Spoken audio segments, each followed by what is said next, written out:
एक कपल को शादी के 11 साल बाद एक लड़का हुआ था। वह बहुत ही प्रेमी कपल थे और उनका लड़का उनकी आंखों का तारा था।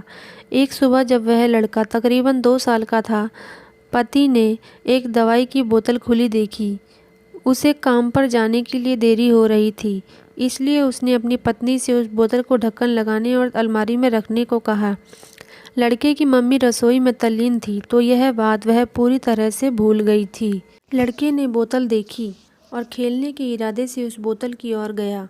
बोतल के कलर ने उसे मोह लिया था, इसलिए उसने उसमें की सारी दवाई पी ली।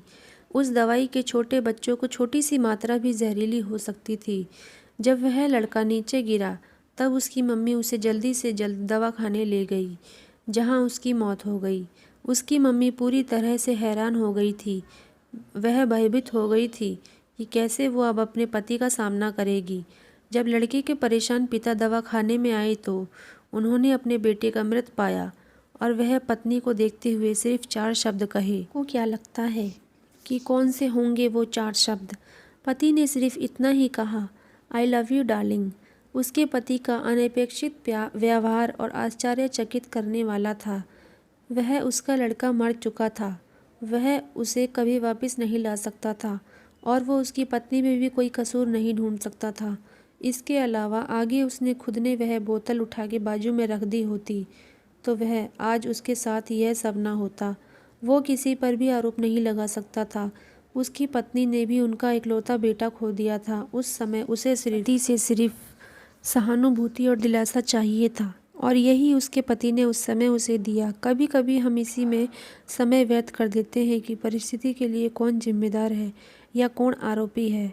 यह सब हमारे आपसी रिश्तों में होता है, जहाँ जॉब करते हैं वहाँ, या जिन लोगों को हम जानते हैं उन सभी के साथ होता है। और परिस्थिति के आवेश में आकर हम अपने रिश्तों को भूल जाते हैं और एक दूसरे का सहारा बनने की बजाय एक दूसरे पर आरोप लगाते हैं। कुछ भी हो जाए हम उस व्यक्ति को कभी नहीं भूल सकते जिसे हम प्रेम करते हैं। इसलिए जीवन में जो आसान है उसे प्रेम करो। आपके आसपास अभी जो है उसे जमा करो और अपनी तकलीफ़ों को विचार कर के बढ़ाने की बजाय उन्हें भूल जाओ। उन सभी चीज़ों का सामना करो जो आपको अभी मुश्किल लगती है या जिनसे आपको डर लगता है। सामना करने के बाद आप देखोगे कि वो चीज़ें उतनी मुश्किल नहीं थी जितना कि आप पहले सोच रहे थे। परिस्थिति को समझकर ही लोगों के साथ व्यवहार करना चाहिए और लोगों कठिन परिस्थितियों में उनका हमदर्द बनना चाहिए। आपको कहानी अच्छी लगी हो तो वीडियो को लाइक, चैनल को सब्सक्राइब ज़रूर करें और हमें सपोर्ट करें।